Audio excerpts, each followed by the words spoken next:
When going out to take a photo, let's say that we are doing street photography.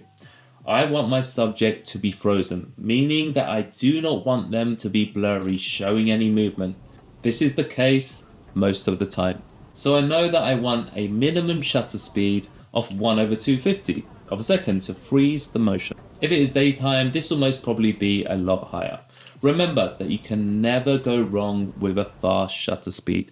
You are either freezing the motion or not. So for example, 1/250 and 1/2000 will both freeze motion. Your selection just depends on the amount of light that is available to you at the given time. So once you've got your shutter speed selected, you've done a couple of test shots, you zoomed in to make sure they're nice and sharp, then I think about my aperture. Do I want everything that I can see in the scene to be in focus? Or do I want a single subject to be in focus and stand out from the background? So remember, this changes when we are taking pictures of a person.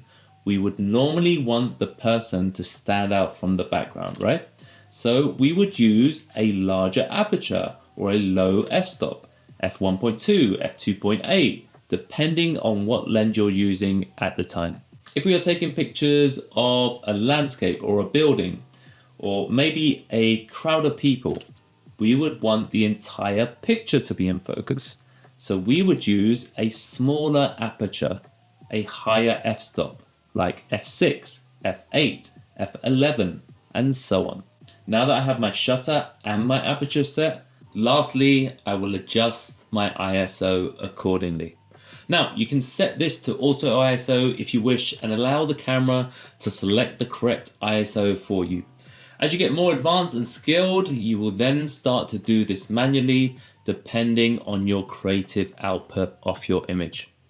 It's always a good idea to get as close as you can to the final image in camera and not rely heavily on the editing process.